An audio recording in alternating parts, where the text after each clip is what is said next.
De nuevo estamos en una conversación más de matrimonios en cuarentena y yo creo que es importante aclarar, por si acaso, para que no haya ninguna confusión, que tú y yo tenemos otras conversaciones fuera de este programa, que no es que hablamos una vez a la semana, no, porque, o sea, le decimos a la gente, vengan a hablar con nosotros. Sí.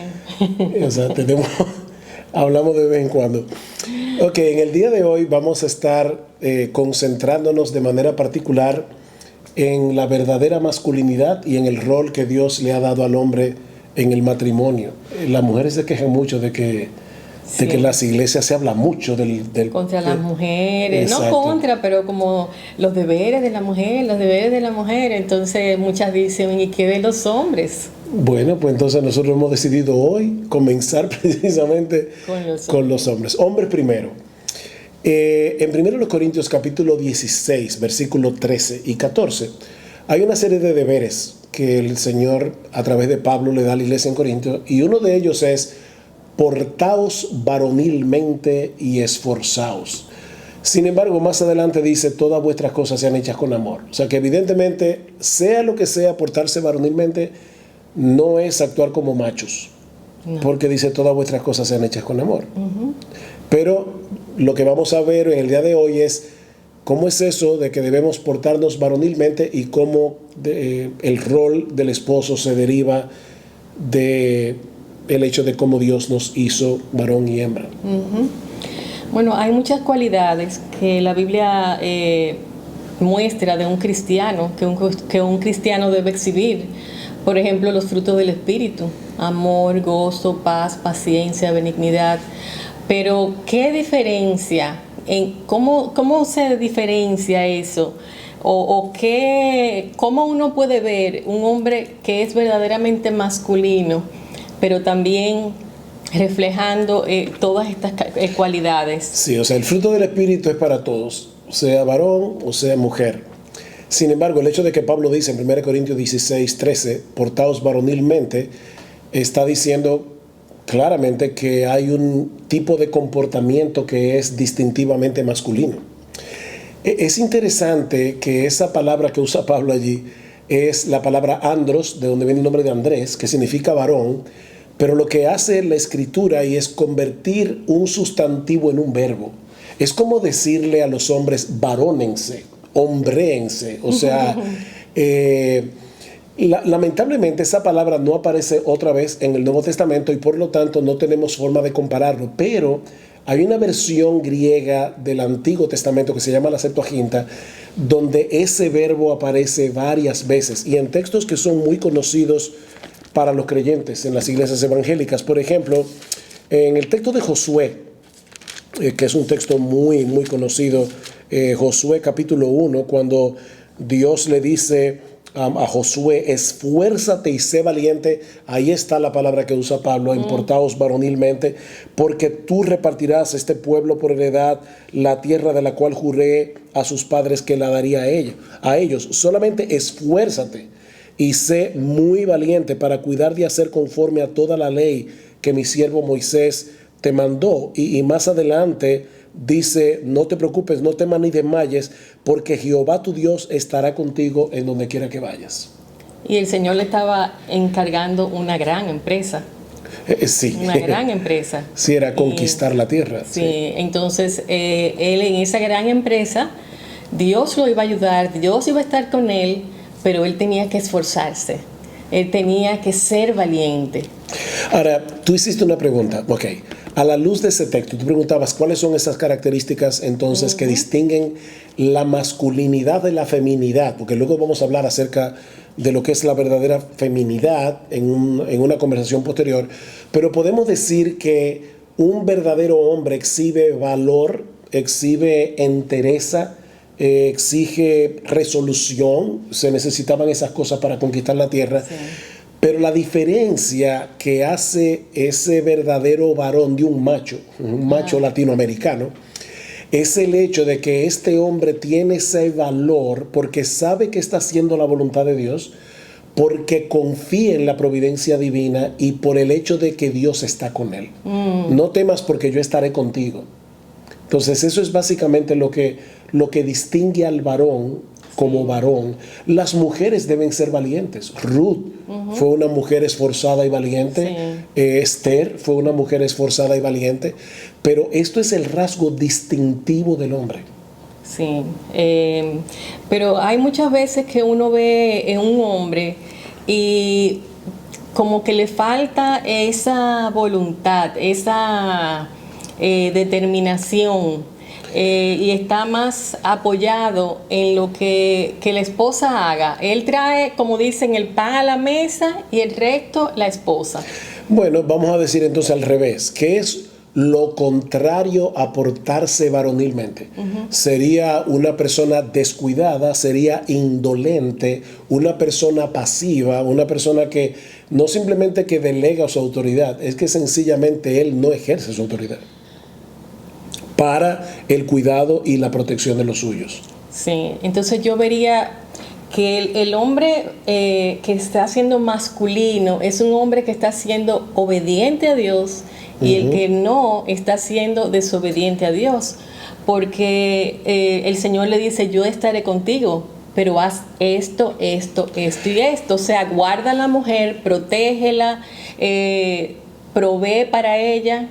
Entonces, para eso hay que obedecer a Dios, porque es más fácil dejar que se lo hagan todo, ¿no? Sí, es mucho más fácil. Ahora, amor, tú has estado varias veces en reuniones de mujeres, has enseñado a mujeres, no solamente en nuestro país, sino aún fuera del país. ¿Qué tú crees que es más común? ¿El hombre que claudica de su autoridad o el hombre que abusa de su autoridad? O tal vez hay algunos que claudican en un sentido y abusan en otro. ¿Qué es de lo que más se quejan las mujeres?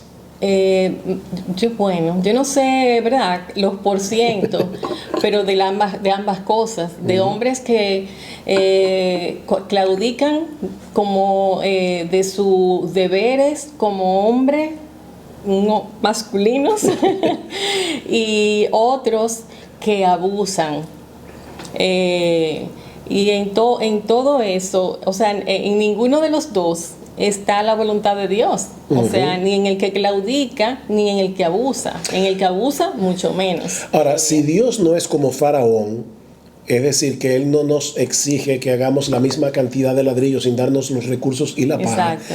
Si Él nos dice a nosotros los hombres que debemos ser varones masculinos, que debemos portarnos varonilmente, debemos creer que Él nos va a dar la gracia para cumplir con nuestros deberes. Y yo digo esto porque algunas personas piensan que esto depende del temperamento. O sea, hay hombres que son muy aguerridos, que son muy determinantes, y hay otros hombres que no son así, por temperamento. Esto no es un asunto de temperamento, sino de obediencia a Dios, como tú decías.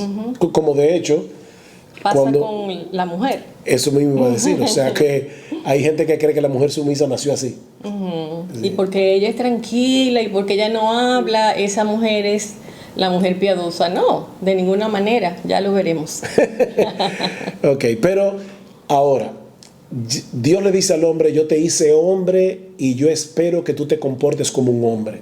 Y el hombre perfecto es el Señor Jesucristo. Nosotros no somos perfectos y siempre vamos a tener áreas que tenemos que ajustar aquí y allá en dependencia del Espíritu de Dios. Pero es de esa hombría que se desprende el rol que Dios le ha dado al hombre en el hogar. ¿Y cuál es ese rol? Bueno, hay varios pasajes que son clave en el Nuevo, tanto en el Antiguo como en el Nuevo Testamento, porque Génesis 2 es un pasaje clave en el Antiguo Testamento en el sentido de que allí, antes de la caída, como Dios le dio a Adán la orden de cuidar el huerto, de proveer, de cuidar, de guardar a su esposa. Cuando Dios le dio a Adán el mandamiento de no comer del fruto, Eva no había sido creada todavía y Adán tenía la responsabilidad de ser el portavoz de la palabra de Dios hacia su esposa. Es por esa razón que nosotros, ¿verdad? Yo soy pastor, pero mi esposa no es pastora, sino que ella es la esposa del pastor. Sí. De paso, aunque todavía no estamos hablando de la parte femenina, pero yo creo que me parece que en el pueblo de Dios algunas personas piensan que si la esposa no es pastora, como que de alguna manera como que eso le está denigrando. Pero en realidad es como que si yo soy médico, nadie va a consultarla a ella, sino que me va a consultar a mí porque el médico soy yo. Entonces, la esposa del médico no es doctora. Ni la esposa del abogado es abogada. Exacto, ni la esposa del pastor es pastora. Pero bueno, eso es otro tema. Una pequeña digresión. Una pequeña digresión. Ok, pero el punto es este. De la hombría se desprende el rol. ¿Y cuál es el rol? Bueno, como decía, en Génesis 2 vemos a ese hombre todavía sin pecado ejercer dominio, autoridad, cuidado, guardar a su esposa. El hombre cae y lamentablemente ahí comienza entonces el hombre que claudica o que abusa de su autoridad, pero eso es lo que la gracia de Dios recompone. En Efesios 5 es otro texto clave, dice: maridos, amad a vuestras mujeres, así como Cristo amó a la iglesia y se entregó a sí mismo por ella para santificarla. O sea que lo primero de lo que se habla allí es que el esposo debe amar a su esposa, ¿verdad? Y ese amor es como el de Cristo, que es un amor sacrificial, o sea, él se entrega por entero. Y por si acaso alguien se encuentra como eso demasiado abstracto y demasiado elevado, dice, bueno, mira, ámala como a ti mismo. Sí. El que ama a su mujer a sí mismo se ama. Pero que la gente que dice, ay, pero nada más se habla de lo de las esposas, pero realmente el mandamiento para el esposo es un parámetro tremendo, o sea, lo más alto. Lo más elevado. O sea, ama como Cristo amó a la iglesia, que se entregó por ella en la cruz. O sea, ¿qué puede ser más alto? Ok, el texto sigue diciendo, o sea, el esposo debe guiar a su esposa, debe santificarla a través de la palabra. ¿Quiere eso decir que la esposa no debe estudiar la Biblia por sí misma? Claro que sí. Ok, claro que sí. Pero aún en eso los esposos deben velar por sus esposas, no como niñas, pero sí como su esposa amada. Él debe santificarla, pero también dice que la sustenta y la cuida, como también Cristo a la iglesia. Y esa palabra sostener, sustentar, es proveer lo que ella necesita, pero la palabra la sustenta y la cuida da una idea todavía mucho más tierna, porque es la idea de esa ave que empolla a sus polluelos y los protege y los cuida.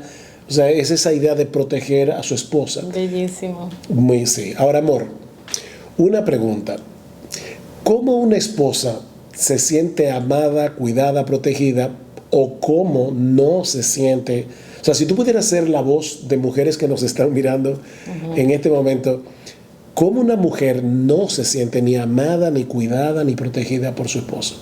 O al revés, o cómo se siente cuidada. Bueno, cuando el hombre no provee, definitivamente, o no se esfuerza por proveer, o malgasta el dinero que es de la provisión de la casa, definitivamente la mujer dice, bueno, pero ¿qué le pasa? Y uno diría, bueno, pero un cristiano no hace eso. Bueno, a veces hay cristianos que por formas de ser, que no planifican eso, como vienen a ver, gastan mucho más de lo debido y falta la provisión de la casa. Entonces eso es un área, pero también cuando perdón, tú ibas a decir sí, algo. iba a decir que lo grande es que muchos escudan eso o esconden eso en el marco de la fe. No, lo que pasa es que yo confío en el Señor. Sí. Entonces gastan sin compasión y sin planificar, pero bueno. Bueno, y entonces la otra parte es que cuando uno ve que un hombre es líder de la esposa y de los hijos, para hacer el devocional, para aún estar no vigilando, pero como supervisando. No se supone que un hombre tiene que estar supervisando la despensa, como que por eso dice la mujer debe ser cuidadosa de su casa. Entonces, si el hombre tiene confianza en su esposa, pues le va a dar más o menos un dominio de cierto manejo económico y sabe que esa persona no va a ser botarate, que va a poder disponer y administrar. Pero hay hombres que están supervisándolo todo, tienen que ver con todo y puede hacer sentir a la mujer como insegura, como tú no confías en mí. Yo creo que ahí cada esposo debe conocer, ¿verdad?, a su esposa, pero si ella te ha dado la confianza de que ella, como tú dices, no es una persona que anda derrochando el dinero, ¿Cuál es el problema de que ella administre una porción del presupuesto en las cosas que son de ella? Es como que yo siempre le digo a los jóvenes cuando se van a casar, le hago esta pregunta engañosa, por decirlo de alguna manera, a los novios. Yo le digo, tú te vas a casar pronto. ¿Tú tienes autoridad para decirle a tu esposa lo que ella va a cocinar cada día? Bueno, de tener la autoridad, en cierto modo sí la tiene. La pregunta es, ¿sería sabio que un esposo le diga a su esposa lo que va a cocinar cada día? Por supuesto que no. Eso va a asfixiar a su esposa. Entonces eso es una forma no sabia de ejercer el liderazgo que Dios le ha dado, porque no es un liderazgo opresivo. Nosotros tenemos que recordar aquí que nuestras esposas no son nuestros hijos. O sea, ustedes son iguales a nosotros en cuanto a dignidad, como seres creados a imagen y Dios. De la gracia. Exactamente. Es un asunto de rol, no de superioridad. Entonces, cuando yo te menosprecio o te trato como una niña, ya yo no estoy ejerciendo un rol, yo te estoy pisoteando, que es algo muy diferente. De hecho, y eso es lo que pasa con un esposo que abusa de su autoridad y maltrata a su esposa. Eso es gravísimo a los ojos de Dios. Pero eso es en Efesios 5, ¿verdad? Maridos, amad a vuestras mujeres, la sustenta y la cuida como Cristo a la iglesia. Pero luego tenemos Primera de Pedro, capítulo 3. Y ese texto es tan rico que yo creo que vale la pena, amor, que lo leamos. Allí dice, en Primera de Pedro, capítulo 3, versículo 7, vosotros maridos igualmente, vivid con ellas sabiamente, dando honor a la mujer como a vaso más frágil y como a coherederas de la gracia de la vida, para que vuestras oraciones no tengan estorbo. Hay varios deberes allí. Hay varias cosas. Sí. En primer lugar dice, vosotros maridos igualmente. Y bueno, ¿y ese igualmente qué significa allí? Bueno, Pedro ha venido dando ciertas directrices de cómo los que están bajo autoridad deben someterse a los que están en autoridad. Dice, los ciudadanos a los reyes o gobernantes, los siervos a los amos, las esposas a los esposos. Y para eso se requiere de humildad. Bueno, cuando dice vosotros maridos igualmente, lo que está diciendo Pedro es, ustedes también igualmente que las mujeres deben ser humildes para poder hacer lo que dice allí. Nosotros necesitamos de la misma humildad. ¿Para qué? Primero, para vivir con ellas sabiamente. Ahora, amor, déjame hacerte una pregunta. ¿Es lo mismo vivir con ellas, como Pedro le está planteando ahí, que vivir en la misma casa? No, absolutamente, porque hay personas hay esposos que son turistas en la casa. El turista no tiene esa relación con el empleado, se quita la ropa, se pone la ropa limpia y sale. No tiene esa relación, esa comunión y la intimidad de una pareja. Entonces la palabra convivir ahí, maridos, no se vayan de la casa, vivan bajo el mismo techo, no es que convivan con ellas. Cohabitar, o sea, eso implica comunicación, intimidad, y no sexual. Aquí estamos hablando de la intimidad en sentido general, en abrir el corazón, etc. Eso es vivir con ellas sabiamente. Y eso implica... Me da risa. ¿Por qué te da risa? Porque algunos hombres que dirán, yo necesito mucha sabiduría, porque siempre dicen que a nosotras no hay quien nos entienda. Debe haber hombres diciendo, ¡ay, sabiduría! Sí, hay un libro que, por cierto, lo recomiendo 100%, se llama El marido integral de Lou Priolo, y el primer capítulo del libro se titula ¿Por qué no vienen con un manual? O sea, porque las mujeres no vienen con un manual. Pero gracias al Señor que la Biblia tiene una promesa. Si alguno tiene falta de sabiduría, que la pida a Dios. Dios, otra vez, no está esperando que nosotros lo sepamos todo de fábrica y vamos creciendo, pero debemos vivir con ella sabiamente, dando honor a la mujer. Ok, ¿eso qué significa? Bueno, dar honor es tratar a alguien como muy especial, y eso debemos hacerlo con los reyes, con nuestros esposos, con nuestros hijos, o sea, tratar a las personas como realmente muy especiales. ¿Por qué? Primero, porque son hechas a la imagen de Dios y segundo, porque es el compañero o la compañera que Dios te dio, el hombre y la mujer que Dios te dio. O sea, sí, imagínense, si yo veo a Gloria todo el tiempo y a veces definitivamente el pecado nuestro se interpone. Óigame, todos somos pecadores y tenemos cosas que resolver y que pedir perdón. Pero si yo todo el tiempo recordara, wow, Gloria la hizo Dios a su imagen y semejanza, ella es portadora de la imagen divina y encima de eso, Él la diseñó para ser mi compañera y me la entregó para que yo la cuide. O sea, en otras palabras, Dios no me dio una taza de plástico, sino una porcelana china. Es como para que yo la cuide, la proteja como debe ser. Entonces, la palabra honor ahí significa darle valor. Darle valor. Darle valor. No utilidad, porque fíjense, hay cosas que son útiles pero no son valiosas. Sí. Por ejemplo, como el suape. el palo de limpiar el piso con el trapo. O tú quieres una cosa más útil que una caja de fósforo en la casa para encender la hornilla también, de la estufa. Sí. Ahora, yo no sé en otros países, pero aquí una caja de fósforo no cuesta mucho. Entonces, no es que trates a tu esposa como alguien que es útil para ti, es como alguien que es valioso para ti. ¿Y cómo una mujer se siente que la están tratando como alguien valioso?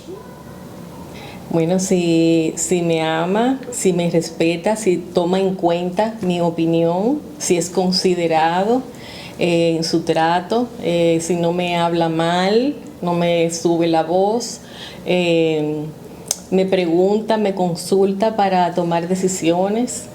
Sobre todo aquellas que te van a afectar a ti. Por ejemplo, hay maridos que de repente llegan un día a la casa con 3 invitados y ni le preguntaron a la esposa si ella estaba preparada para recibir a tanta gente, o incluso a veces la esposa está indispuesta por alguna razón, ya sea que está en su regla o ya sea que acaba de dar a luz o quién sabe cuántas cosas pueden estar pasando. Entonces, bueno, yo no sé cómo sea en otros países de Latinoamérica, pero en aquí hay pueblos donde los hombres probaban a sus mujeres llegando con otro grupo de hombres a las casas muy tarde, y de levantar a la esposa para que le preparara una gran comida.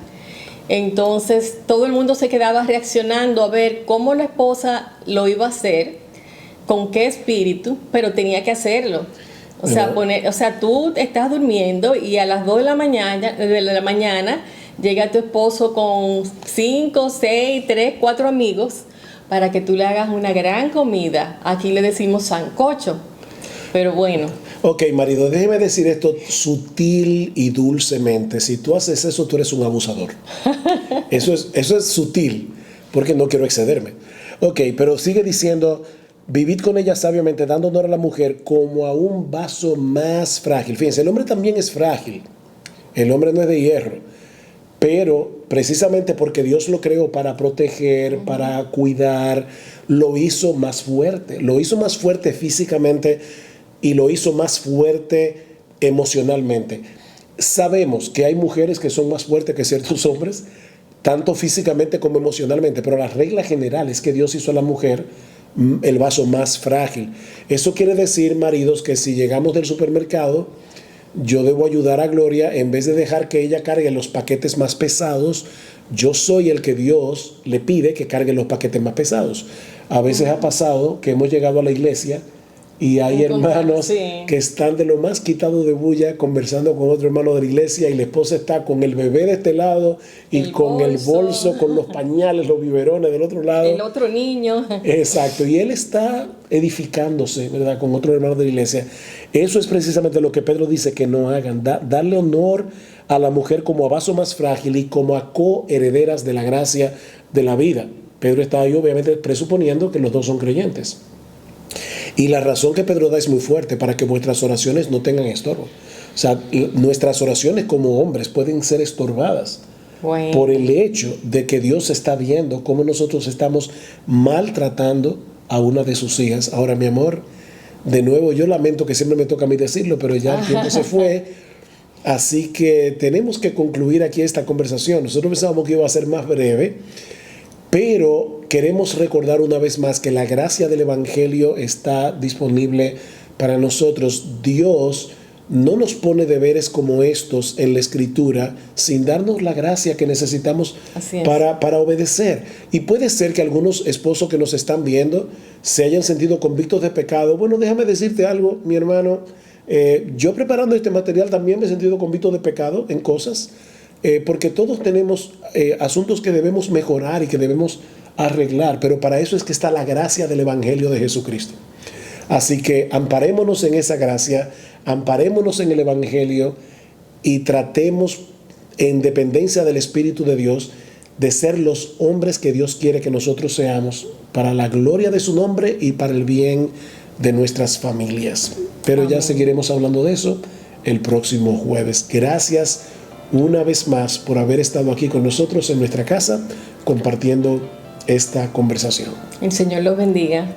Amén.